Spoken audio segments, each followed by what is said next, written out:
Bonjour à tous. Aujourd'hui, je vais vous parler du dernier hors-série sorti début juillet. Au programme, résumé, avis et analyse, sans et avec spoiler, sans oublier les résultats d'un petit sondage. Avez-vous aimé ce livre? Bonne vidéo.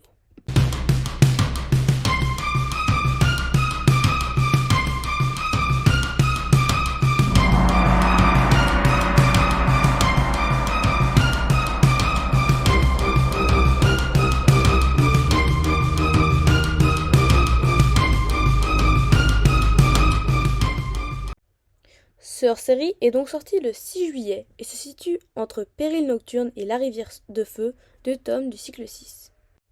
Il raconte le voyage de Cœur de Tigre, de sa prise de décision à sa cérémonie de chef. Le livre commence alors qu'Étoile Fauve commence à perdre le contrôle de son clan. Déjà, Cœur de Tigre est tiraillé entre sa loyauté envers son père et chef et celle de ses camarades qui attendent de lui qu'il prenne en main le clan de l'ombre et le dirige. Alors qu'il est en pleine réflexion, une autre option se met en place.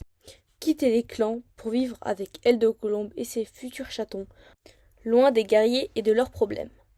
Le lieutenant réussira-t-il à faire le bon choix? Car son clan, ses chatons et son père ont besoin de lui. Ce livre était vraiment génial, car l'histoire est originale, bien qu'un peu invraisemblable, et on en apprend beaucoup sur un mode de vie bien différent des clans, des chats errants ou des chats domestiques. Je vais maintenant vous montrer les résultats du sondage.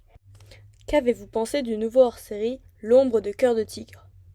74% l'ont trouvé sympa, 26% incroyable, et il n'y a aucun avis négatif, ce qui montre que ce livre a vraiment été beaucoup apprécié. D'ailleurs, si vous n'avez pas pu répondre à ce sondage parce que vous n'aviez pas encore lu le livre, vous pouvez toujours nous donner votre avis dans les commentaires. Maintenant, passons à la partie avec spoiler, donc lisez le livre avant de finir la vidéo. J'ai beaucoup aimé le voyage aller et celui retour, et aussi le mode de vie des chats des villes, les gardiens. Car ils s'entraident sans engagement, sans grade ni chef, sans prévoyance. Ces chats sont simples, peut-être un peu trop, et rejettent le fait d'être commandés par un autre ou de commander les autres. J'aime aussi le comportement de Cœur du Tigre face à ces chats qui évolue tout au long du livre. Après avoir lu ce hors-série, on voit les clans autrement et on comprend bien que ce mode de vie est unique et bien différent des autres.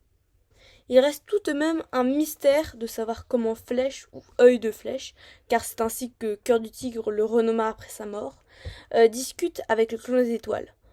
Moi je pense que le clan des étoiles peut donner des visions à n'importe quel chat qui a de bons principes guerriers, et pas seulement au clan, mais qu'elles sont toujours destinées au bien des clans. Mais dites-moi votre avis dans les commentaires. Bon, après la fin du livre, où Cœur de Tigre est ressuscité en ayant ses 9 vies, je trouve ça dommage. Je critique pas la fin du périple en lui-même, car j'ai trouvé ces passages haletants, mais le fait qu'un chat mort peut revivre. En vrai, pour une fois, ça peut aller.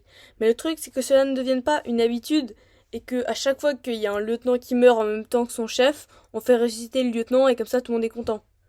Pour le hors-série, ils auraient par exemple pu le faire aller à la source de lune alors qu'il est à l'agonie, mais toujours vivant, et lui faire avoir ses 9 vies, puis après il se réveille, il en perd une et c'est bon. Sinon, le livre est génial et je vous conseille vivement à tous de le lire. En plus, il est plutôt épais, 489 pages.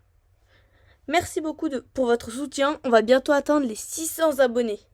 Likez, commentez, partagez et abonnez-vous. À bientôt!